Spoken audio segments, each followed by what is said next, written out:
चलिए भैया, हम भोजपुरी गायक प्रवीण राजा तमाम भोजपुरी श्रोता समाज के जैसे परसों के प्रणाम करता नहीं। चलिए सूरज बेंजो ऑफिसियल की तरफ से कुछ हम जैसे कलाकार के गावे के सुनाए के मौका मिल बा। अगर हमसे कोनो गावे में गलती हो जाए तो घर के भाई भतीजा बेटा समझ के माफ कर दिया। देखिए का भाव भैया। हाँ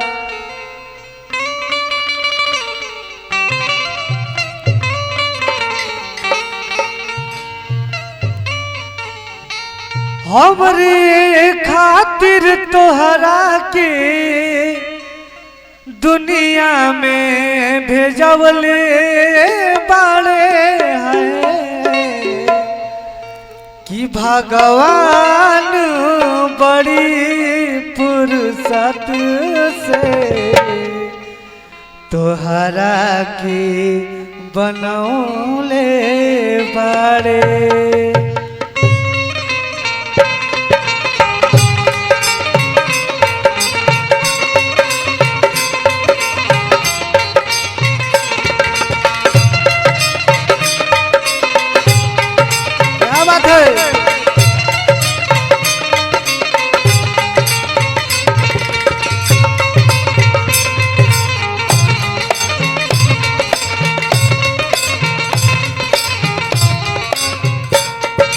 हमरे खातिर तोहरा के दुनिया में भेजवले बाड़े, हमरे खातिर तोहरा के दुनिया में भेजवले बाड़े।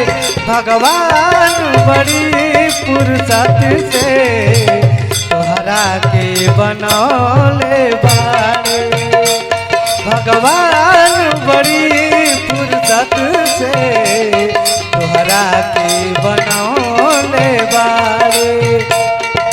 हमरे खातिर तोहरा के दुनिया में भेजवले बाड़े, हमरे खातिर तोहरा के दुनिया में भेजवले बाड़े।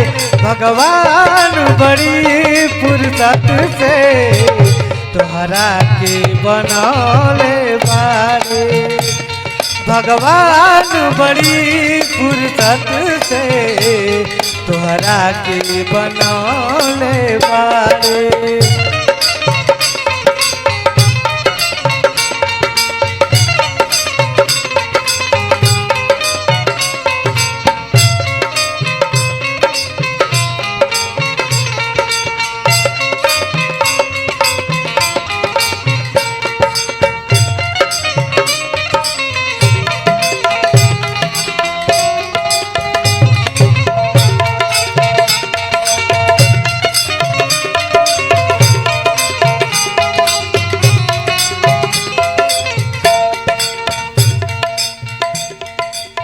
केहू के ईमान नहीं रही एकरा कस में, 16 सिंगार सजल 16 बरस में।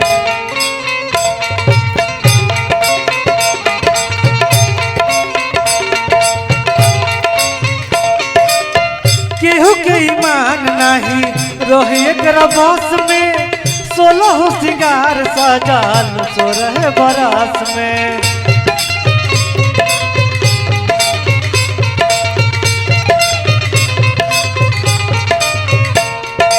हुस्न की जादू अदा के मंत्र तो पे चलौले बाड़े, हुस्न की जादू अदा के मंत्र तो पे चलौले बाड़े। भगवान बड़ी फुर्सत से तोहरा के बनौले बाड़े। भगवान बड़ी फुर्सत से तोहरा के बनौले बाड़े। हमरे खातिर तोहरा के दुनिया में भेजवले बाड़े, हमरे खातिर तोहरा के दुनिया में भेजवले बाड़े। भगवान बड़ी फुर्सत से तोहरा के बनौले बाड़े। भगवान बड़ी फुर्सत से तोहरा के बनौले बाड़े। तोहरा के बनौले बाड़े, तोहरा के बनौले बाड़े, तोहरा के बनौले बाड़े, तोहरा के बनौले बाड़े, तोहरा के बनौले बाड़े।